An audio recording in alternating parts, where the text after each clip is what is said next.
Mammaaksa Oromoodhaa kan ijoollummaa keenyarraa dhagahaa abbootii keenyarraa dhageeffataa guddanne kan bakka gartee namni itti wal miidhu kan bakka gartee namni itti haaluu walirraa bahu biratti yeroo hundanuuf mammaakamudha.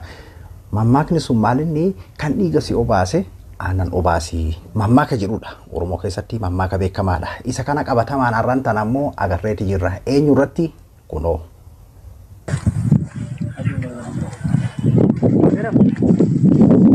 Aannan obaasaa jira. Eenyuuni waboodha kan obaasu. Waraana loltuu bilisummaa Oromooti. Booji'amtoota. Kaatma dhiqqa. Booji'amtoota isaan ajjeesuudha qe'ee. Yaa gartanii aanan qoodaa fi shira jechuudha. Dhuggumatti jechuun daarektii mammaakuma san jechuudha. Loltoota booji'aniidha kun. Akkuma agartan kana kun Ambootti kan taa'ame jechuudha kun.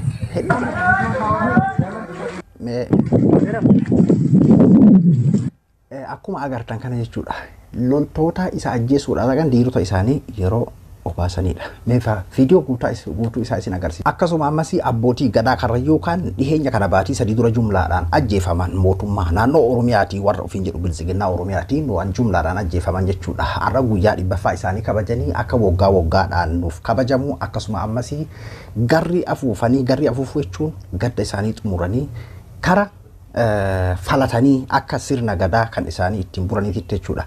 Akkasuma ammas gumaa abbaa gadaa ajjeesanii gumaa kafaluun hin jiru kan jedhuun mootummaa waan mallaqaan ittiin deemaa jiru ofirraa ari'anii jechuudha. Mee waa'ee kanas waliin ilaalla. Haga dhumaatitti na waliin turaan Abduu moobaayila biraa waraana jalqaba dhuftan sabiskiraayib godhaa maatii keenyatti dabalamaan isiniin jedha. Kan agartan kun jechuudha sagaleen irraa cufee waraana loltuu bilisummaa Oromoo kan gartee naannawa Ambootitti jechuudha. Loltoota isaan loluu dhaqan hedduminaan booji'anidha. Tigraayisitti hin fakkaatin. Tigraayimii kan akkanatti salphiidhaan oofaa ture jechuudha. Amma dura warra TDF tokkaan salphiin oofaa ture. Amma waboonis kunoo haala isin agartan kanaani salphiidhaan oofaa jechuudha magaalaa keessa. An sagalee beekaatiin irraa cufe akkuma agartan kana jechuudha. Salphiin kuni booji'amtoota kunoo akkuma agartan kana jechuudha. Akkuma agartee tartiiba gaafa TDF gootuu saniititti haala kanaan lafarra oofaa jiranii jechuudha. Booji'amtoota booji'anii jechuudha. Hatta warroonni magaalaa keessallee itti dabalamaniiti. Kunoo akkuma agartan meexiqasha fuula duratti achi oofeetiin isin agarsiisa. Kunoo kun akka agartan kanamma uummata magaalaa keessaati. Akkanatti sirba haaceedhaa waliin jechaati akkanatti kunoo waboo fi uummata dabalate jechuudha. Haala kanaan jechuudha. Kana qofaa miti. Amma kan na ajaa'ibsiise kan namoota hedduu ajaa'ibsiise sooshaal miidiyaa kanarratti jechuudha. Keessattuu yeroo ilmi namaa ibiddaan gubataa jiru kanatti yeroo ilmi namaa gartee qabamee ajjeefamee reeffii lafarra harkifamaa jiru shaneen ajjeefame jedhamee yeroo akka kubbaatti lafarra harkifamaa jiru yeroo ibiddaan gubamaa jiru yeroo jiraan gubamaa jiru yeroo qaamni saalaa irraa muramaa jiru wanni hin godhamin hin jiru beek. Bara waraana hidhatee miti. Uummata nagayaa shaneedha jedhamanii fakkeenyaaf ganda birat keessatti abbaa qabeenyaa maal godhan dhiheenya kana jechuudha. Ilma isaa ka gartee fakkeenyaaf daldalaa deemu jalaa qabaniiti hidhanii abbaa achitti deddeebi'ee gaafataa jiru qabeenya isaa harkaa gartee fakkeenyaaf biiraa inni fe'ee deemuun jechuudha. Harkaa quba qabdan miidiyaan garaagaraa gabaasaa ture harkaa dhuganii maaliif qabeenya kiyya akkana gootan jedhee yeroo inni gaafatutti ati qabeenya maal qabda ati shaneedha jechuun abbaa fi ilma achitti walirratti ajjeesan jechuudha. Namoonni tokko fakkeenyaaf haala gara jabinaa kana yookiin ammoo naannoo maali Amaaraa waan jedhutti quba qaba jechuudha. Wanni kun biyyattii guutuu keessaadha kan taamaa jiru. Hanga jijjiiramutti haga ammaatti kan argaa jiru gara jabinni akka biyya saniitti seera bilchiginnaati jechuudha kan nuti argaa jirru. Kanaafuu yeroo kana keessatti waboon haalu amma nama kennas tokko kan wanni kun adda hin bahineefitu jira fakkeenyaaf sodaa fakkaataa waboon diina isaa qabee maa gadhiisaa maa akkana godhaa isaanis agarsiisuu qabanii sodaachisuu qabanii yaa jara keenya ilmi namaa nama ajjeesee hinjifannoon inni fidu hin jiru. Ilmi namaa karaan inni ittiin nama hinjifatuun karaa kanaan. Ankaleessallee isiniin jedhee jira. Warroonni kunniin diina as keessa nama Oromoo hin ta'intu jira. Sabaa fi sablammoota birootu jira. Waboo miti biyya san keessatti ila haga dhumaasitti akkuma isinuu beektan jechuudha. Waggaa 100 Oromoo akkanatti hammatee ofii gartee fakkeenyaaf agabuu ta'eetiin naannoo isaa kan inni itti dhaate namni biraa irraa fayyadamu kana keessatti waraana waboodhaa kan hidhatee bosona jiru miti Oromoon nama nyaata kan jedhamuun kan barsiifamu. Haga ammaatitti namni hedduudha kan Oromoo waan inni ta'e hin beekne warra maqaballeessiif siyaasaaf haasa'u miti. Sabaa fi sablammoota dhugumaa waan kana hin beekne kan Oromoon nama nyaata jedhee akkasumatti akkuma itti himame kana dhugaa seetu jira. Warra jibbaadhaaf jiru leenuma jira. Isa kana waraanni loltuu bilisummaa Oromoodhaa waboon kan gartee akkasitti mataa gudureeffatee deemu mataa isaa kanaayyuu arganii warri gartee bineensa se'an qabatamaan kun argaa jiran kan isa dhiiga dhangalaasuu dhaqe aanan ubaasaa jira. Aanan uummata Oromoo irraa argate kan uummanni Oromoodha naaf qabsaa'u jirta hoo dhuge areera jedheetiin kenneef san inni ammoo kanuma ofii dhugu sana diina isaa ubaasaa jira kan booji'e. Kuni kana jechuudha akkaataan itti nama hinjifatanii. Amma fakkeenyaaf yaara keenya lola amma deemaa jiru kan lola addunyaa lammaffaadha tahaa jedhameetiin kan amma sodaatamu kana keessatti Ameerikaan amma namoonni hedduun fakkeenyaaf sodaatte Raashiyaa sodaatte maal jedhami. Lola taankii caalu kan gartee rokleela caalu lolaanii jirti Raashiyaadhaan kuni karaa ittiin nama kuffisanidha. Ameerikaan osoo taankii fudhattee itti seente Raashiyaa haguma Raashiyaan miidhamtu kana isiillee miidhamte jechuudha. Osoo san hin godhin miidhaa hagangoo fakkeenyaaf Raashiyaa oofaa jirti. Kuni haala yeroo teknooloojii jala deemuudha jechuudha. Ameerikaan, Awurooppaan karaa kanaan jechuudha. Karaan isaan lolaanii jiranii. Kanaafuu waboonis karaa danda'uuni akkaataa hammayyaatiin karaa kanaan jechuudha kan inni lolaa jiru. Yeroo kana jedhamu nama ajjeessu jechuu miti beeku. Lola keessatti wal ajjeesuu fi booji'amaa kunuunsuudhaa fi akkaataan itti wal lolanii lola keessatti adeemsisuudha wal adda. Kan booji'e seera mataa ofii qabaa jechuudha. Warri tagaaruudha gaafa dhiheenya kanaa yaadannoo nama hundaati kaa akkam akka godhaa turan ni beektan jechuudha. Waboonis sadarkaa kanarra gahuun isaa haala jedhame san faallaa isaatiin namni isaan booji'an kuni nama kuma meeqatu fira meeqatu duuba jira. Yeroo adda antana sooshaal miidiyaan toleeti jira. Nuti hundinuu biyya adda addaa ta'ennee waboon Oromiyaa keessatti godhe waan namni Oromiyaa keessatti ta'u waan namni biyya san keessatti ta'u hunda yeroo daqiiqaa muraasa keessatti guutuu addunyaa kanaa wal gahaa jechuudha akkuma isin agartan. Namoota booji'aman kanneen keessa akkuma isin kan Oromoon ta'intu jira kan Oromoo ta'intu jira. Walumaa galatti diina isaan ajjeesuu dhaqeedha. Diina isaan ajjeesuu dhaqe faallaa saniitiin kan isaaniin gubaa arraba irraa muraa qaama saalaa irraa muraan gochisuu kanneessaan itti kenname san faallaa saniitiin ammoo waboon bosona keessa jiraatu. Waraanni riphee lolaadha. Kan silaa gartee waan fedhe yoo godhe itti gaafatamummayyuu jechuun riphee lolaadha waan ta'eef jechuudha. Waan fedhe silaa kan godhuu danda'u jechuudha. Mootummaan ammoo biyya bulcha jedhe gartee kan fakkeenyaaf itti gaafatamummaa qabu qaamni mootummaadhaa kan uffata mootummaadhaa hidhatee mindaadhaan jiraatu yeroo nama jira ibiddaan gubuusan san keessatti faallaa sanii haala kanaan agarsiisa jechuudha waboon. Namoota isaan qaban kan duubaan nama kuma meeqatu jira. Duuba namni kun haala duraan dhagahaa ture faallaa saniitiin waboo aanan obaasu yeroo arge booji'amtoota naamusan akkasiin magaalaa keessa oofu yeroo argu maaltu itti dhagama hin jijjiiramu saayikiloojiin isaa hin jijjiiramu sammuun isaa nuti amma fakkeenyaaf warra biyya bulchaa jiru kana warra faandoo maali guutumatti akeeka biltsiginnaa maaliidhaan barree waggaa afran kana mana hidhaatti baasanii rashanuu akka Amaanu'eel Wandimmuu sanitti haadha duratti addabaabaa irratti rashanuu haadha ammaa bootte jedhanii tumanii caccabsuu nama jiraa ibiddaan gubuu ajjeesanii gubuu reeffa lafarra harkisuu kana barre waan durii nugusoota dabranii irratti Minilik Haayile Sillaasee Dargii irratti argaa jirraami. Kana sammuu keenya keessatti seef ta'ee jiraami. Nama biraa ammoo kan waboo keedhaa jechuudha. Waan nama jechuun nama kijibaaf jibbaa siyaasaatiif waan biraa seef godhatu jiraachuu danda'a. Garuu dhugaan lafa jiru kanaadha kan sammuu nama biraa keessatti seef ta'u jechuudha. Kuni ajjeesuudhaan namni nama hinjifatu hin jiru. Karuma fedheen jechuudha. Karaan kana kan ittiin nama hinjifatan jechuudha. Ajjeesaa walitti bahanii dirree lolaatti wal falaxaa jiran akka jirutti taheeti.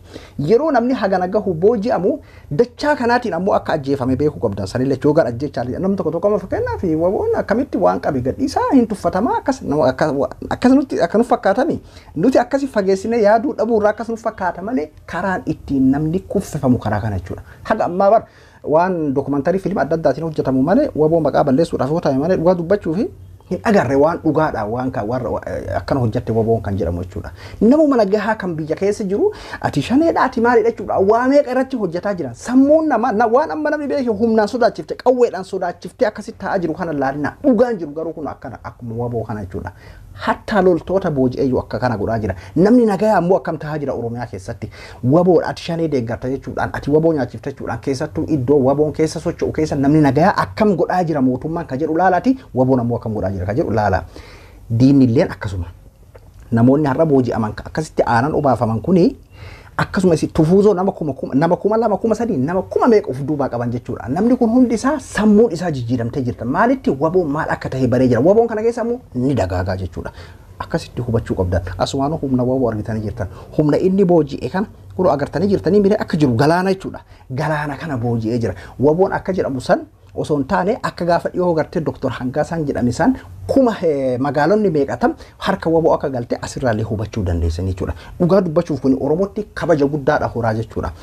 Inni biraa immoo abbootii gadaa karrayyuu kan jumlaan dhumanidha. An abbootii gadaa karrayyuu jumlaadhaan dhuman kana akka karrayyuuti akka Oromootitti Oromoo waan guddaadha dhabe haa ta'uti ammoo karrayyuutti itti dukkanaahe wanni kun waan guddaadha. Abbootii gadaatii fi gartee jiila abbootii gadaa nama 14 guyyaa takkatti dhabe akkuma isinuu yaadatan jechuudha. Waan san jalqaba shaneedha jedhanii gabaasaa turanii achi booda ammoo irratti ufii wallollaan situ ajjeesedhaan gabbaanii wal saaxilaa turanii Oromoon akkasitti ragaa argate gaafa dura shanee jechuudhaan wal jalaa fuudhanii harkisaati turanii jechuudha. Duuba haala sanii arrantana ammoo karrayyuun arrantana falatee guyyaa dhibbaffaa isaa kabajee abbaa gadaa waan irraa fakkeenyaaf achirratti jedhameerraa hani waan ajaa'ibaa takkan hubadhe abbaan gadaa haaraa filamu seerri kenna sirni gadaa kennu nuti ittiin bullu addaa wanni haaratti filamu hin jiru tartiibni hundi duraan lafa kaa'ame tartiibni sun hin tarkaanfatamu jechuudha. As keessatti an waa meeqan xiinxalle sadarkaa itti Oromoon irra jiru Oromoon sirna isaa gadi dhiisuun fakkeenyaaf karrayyuun sirna gadaatiin Oromoon odoo seeraa fi sirna kaleessa gadi dhaabbate san qofarratti osoo kan deemu taate wal nyaachuu wal kijibuun aangoo xiqqashoodhaa fi mallaqa xiqqashoof kondomineemii takkaa fi haala hin taane keessa seenee namni jiruu isaa guutuu qabsoo irratti dabarsee jira kenna yeroo har'an tanaatitti osoo hin jaalatin sirna nafxanyaatitti makamee haala meeqa mudateetiin kabajaan irraa fuudhamtee galgalli isaa badee katmiin isa baddee waa meeqa argaatii jirraami namni meeqa namni ati akkasni ta'a jettee hin yaadne beekaan meeqa tam aangoo xiqqashoodhaan soobamee mallaqa xiqqashoodhaan kondomineemiidhaan lafa xiqqoodhaan faayidaa xiqqoo walumaa galatti soobamee waa meeqa hojjetaa jiraami lakki bilisoomne eega ani badhaadhe eega ani mallaqa argadhe bilisoomne ka jedhu haala akkasii labsaa oolame. Duuba karrayyuun ammoo waan kana isin kaasee maalinni gumaadhaan fidnaa yeroo jedhamutti lakki akka sirna gadaatitti gumaadhaan abbaa gadaa ajjeesanii fixuun hin ta'amu. Akka silaa seerri eega abbaa gadaa namni ajjeesee kadhannaadhaanii waggaadhaan godhamee waan dhumuudha. Warri amma bulchaa jiru kun ammoo sirna san hin beeku waan ta'eefi araarri akkanaa hin jiru. Bara haga sadarkaa 4 kiilootitti yaamanii miilarra kufanii kadhachuudhaati. Yeroo miidiyaa gargaara dhageessanii hirtan jedhee yaada warra kana jechuun araarfatanii ufura tasgabbeessuudhaaf akka gaafa duraan taaneef dubbiin jechuun uummanni beektee warri gartee badhaadhee qabeenyaan badhaadhee warra akka shimallis gowwoonni kunniin jechuudha. Akkasumatti abbaa gadaallee lafarraa duguuganii akkuma dargaggoota Oromoo waggaa afran kana godhaa jiran akkasuma laaftumatti itti taahama se'aniiti. Eega wallolanii ofii wal saaxilan booda hedduu wanni isaan hin godhin hin jiru jechuudha. Abadan nuti karaa tokkollee hin fudhannu seeraa fi sirna nu duraan ittiin bullu ala karaa biraa tokkollee hin tarkaanfannu kan jedhuun guutumatti sodaachisaa fi doorsisa dirqamaan godhamuu fi mallaqa ittiin deemamu maatiidhaan mallaqa kennu dhugaa teennaa fi dhugaa abbootii gadaa mallaqaan hin gurgurannu mootummaa kanurraa haa dhaabbatu doorsisni ammallee balaa biraa fida malee furmaatan fidu kan jedhuun ifirraa akeekkachiisanii isaanuu akeekkachiisa mootummaa sana ofirraa deebisanii jechuudha. Osoo haala kanaan ka deemamu taate gonkuma diinii nama keessa seeruu hin danda'u. Akkana guyyaan bilisummaallee hin dheeratu. Uummanni karrayyuu kuni uummata muraasa ta'uyyuu dantaa ofii kabachiisee mirga ofii kabachiisee jechuudha kan jiraataa jiru. Duuba har'a haala kanaanii guyyaan kun akka kabajamu Oromoonis akka nu waliin kabaju waggaadhaan Oromoon guutuun akka kabaju karrayyuu qofaa miti kan jedhu labsata. Bakka taatee sun taatetti ammoo odaa fi ejersa dhaabanii jechuudha. Haala isin agartan kanaan kun afmuuzii lafatti gaggaragalchanii akka sirna gadaa isaaniitti guyyaa 3 wanni kun itti jiramu kadhannaa jechuudha. Sangaa 8 ol qalaniiti haala kanaan kadhannaa irra jiranii eebbatti jiranii akka sirna isaanii sirna gadaa saniitti jechuudha. Akkasitti akka sirna isaanii sanitti kun bifa kanaanii teedeffataa jiran jechuudha. Akka wanni kun ittiin deebine fuula duraaf ammoo akka godhamuu qabu jechuudha. Sirna gadaa ammoo gadaa haaraa hin filannu bulchiinsi wanni nu rakkisu hin jiru warra dabresaniif kadhannaa isaaniif gaddu akka wanni kun nutti hin deebine kadhannaa godhu seerachuudha kan jedhudha. Kana keessatti ammoo kan nama ajaa'ibsiisu nuti abbootii gadaa du'ee akka seera sirna gadaatitti gumaan hin jiru. Ammoo kadhannatu jira waggaadhaan wanni godhamu warri waan kana raawwate waan kana godhuu hin beeku waan taateef yooma nurraa hafame wayyaa isaan yooma nurraa hafan akkuma ajjeesanitti akkasuma yoo nurraa dhiisan wayya warra gumaa ta'e akkasumatti yoo taa'e wayyanii haala sanii jechuudha. Garri afuufanii garri jechuun gaddi akkasitti dhumee gara bulchiinsa isaa ka gadaatitti jijjiiramu ammallee sirni gadaa wanni haaraa filatamu hin jiru. Akkaatuma gartee duraan kaa'ameen abbaan gadaa yoo du'e obboleessatu jira obboleessi yoo hin jiraanne ilmatu jira hattaa ilmi sun xiqqaa yoo ta'e iyyuu irratti gargaarameetiin bulchiinsa itti fufaa sirni gadaa cabuu hin qabu wanni haaraa fila kanaan alaan aangoodhaaf wal saamuu dhabuun inni du'ee bakka isaa bu'aa bakka san anatu fudhataa maaliin tokkollee nu hin jiru jechuudha. Hagana Oromoon durii odoo sirni nafxanyaa hin dhufin osoo milli hin cabsin dura haala kanaan bahaa dhihatti kaabaa kibbatti Oromoon hundi haala kanaa sirna gadaatiin bulaa turedha akka seenaan himutti jechuudha. Waan seera karrayyuu kana yoo gasseentanii fakkeenyaaf waan isaan miidiyaa garaagaraa irratti dubbatan yoo isin dhageeffattan hedduu nama ajaa'iba. Oromoon osoo akkasitti sirna uumaa isaa saniin jiraate haala sadarkaa kam irra jira akka amma itti faffaca'ee bitamee mallaqa xiqqoodhaan soobamee wal nyaatee walirratti diinni wal nyaachisee walii garagalchu kun hundi isaa hin jiraatu jechuudha. Abbootii gadaa karrayyuu kana mallaqaan doorsisaan wanni hin yaalamin hin jiru. Abadan nuti dantaa nama kennaa mallaqaan hin gurgurru. Maatiinis guutuun gartee warri karrayyuuti illee jechuudha. Arra haala kanaan falatanii ofirraa teedeeffatanii walgahiirra jiranii korma 8 ol qalaniiti haala saniin kadhannaa irra jiran akka aadaa isaanii sirna gadaa isaaniitti jechuudha. Kanaafuu waan baay'ee tokko nama ajaa'ibsiisuudha. Inumayyuu Oromoon uf duuba deebi'ee waan kana laalee barumsa guddaadha irraa argata. Gonkuma isaan keessa mallaqaan seenamuun akka hin dandeenye, nama isaanii ajjeesanii mallaqaan bituun akka hin dandeenye, mallaqaan qoqqoodanii keessa seenuun akka hin dandeenye, akkuma reefu isin jedhe haga sadarkaa 4 kiilootitti affeeramaniiti warri kun lakki nuti kana hin fudhannu karaa keenna kana qofa ala seera biraa haaraa hin beeynu seerri keenna kana seera haaraa arra kanaaf jecha hin tumnu ka jedhu haga sadarkaa 4 kiilootitti walaa Abiyyi Shimallisii maali hunda isaanii ofirraa ari'aniiti akka seera isaanii saniititti haala kanaan geggeeffataa jiran jechuudha. Hedduu nama dinqisiisa uummanni kun jechuudha. Abbootii gadaa karrayyuu 14 guyyaa takkatti dhabaniyyuu mirga isaanii akkanatti eegsifachuun osoo Oromoo naannoo biraa taate yoona keessa seenamee mallaqaan bitamee warrootuma gartee silaa wanni kun itti galee faamilii matu as deebi'ee afaan nama deebi'ee waan biraa haasawaa ture jechuudha. Kanaafuu Oromoon sirna isaa uumaa akka karrayyuu kanaatitti deebi'ee of ilaaluu qaba. Silaa akkanatti faffaca'ee bitamuu fi diinni wal nyaachisuun kun hin jiraatu jechuudha. Hedduu waan guddaadha irraa baratama. Ana Abduu Mobala Birai hanga kopi berarti boleh demenuti nagaan natural.